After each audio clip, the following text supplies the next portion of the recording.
దైవజనులు చెబుతున్నారు, పాతవి గతించెను, ఇక పాత స్వభావం గురించి ఇక ఆలోచించవద్దు, జరిగిపోయిందేదో జరిగిపోయింది, ఇక నూతనమైన స్వభావాన్ని ధరించుకొని, నూతన సంవత్సరంలో నూతనమైనటువంటి స్వభావాన్ని మనం ధరించుకొని దేవుని సన్నిధిలో యథార్థంగా నడుచుకోవాలి.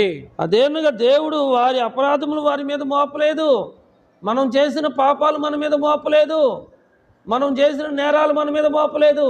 ఎవరి మీద మోపాడు అంటే తన కుమారుడైన యేసుక్రీస్తు ప్రభు వారి మీద మోపాడు. అందుకని ఆయన లోక పాపములు మోసుకొని పోయిన దేవుని గొర్రెపిల్ల. మనమందరము చేసినటువంటి పాపాలకు శిక్ష మనం అనుభవించలేదు, కానీ మనకు బదులుగా మన ప్రభు అయిన యేసుక్రీస్తు వారు అనుభవించి తండ్రి అయిన దేవునితో మనల్ని సమాధానపరిచాడు. హల్లెలూయా. మనము అప్పులు చేసాము, మనం కట్టలేదు, మన తండ్రి కట్టాడు, కట్టేశాడు, తండ్రి కట్టేశాడు. ఇప్పుడు అప్పు ఉన్నట్ట లేనట్ట? అప్పులు నువ్వు చేసావు, నువ్వు చేసినప్పుడు నువ్వు కట్టలా, మీ తండ్రి కడితే ఉన్నట్ట లేనట్ట? లేనట్టు. అలాగే మనం చేసిన పాపాలకు శిక్ష మనం అనుభవించలేదు. ఆ పాపాల శిక్ష మనం అనుభవించకుండానే మనందరి పాపాలు, దోషాలు, నేరాలు తండ్రి అయిన దేవుడు తన కుమారుడైన యేసుక్రీస్తు ప్రభు వారి మీద మోపాడు. ఆయన మీద మోపాడు కనుక ఆయన వలన మనందరికీ సమాధానము చేకూర్చబడింది. సమాధాన వాక్యం. మీరు అనుకోవచ్చు,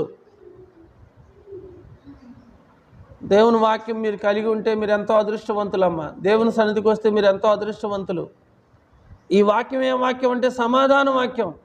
నీ హృదయంలో గలిబిలు ఉందా, అసమాధానం ఉందా, ఇబ్బందులు ఉన్నాయా, సమస్యలు ఉన్నాయా, ఏదన్నా కానీ నువ్వు బైబిల్ దగ్గరికి వచ్చి కూర్చుంటే దేవుడు నీకు సమాధానం ఇస్తాడు.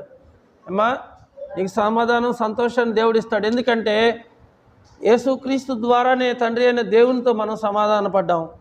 ఆ సమాధాన వాక్యం మన చేతుల్లో కాదు, మన హృదయంలో ఉండాలి. కావున దేవుడు మా ద్వారా వేడుకున్నట్లు మేము క్రీస్తు రాయబారులమి. పాస్టర్స్ అంటే ఎవరు? రాయబారులు, మధ్యవర్తులు.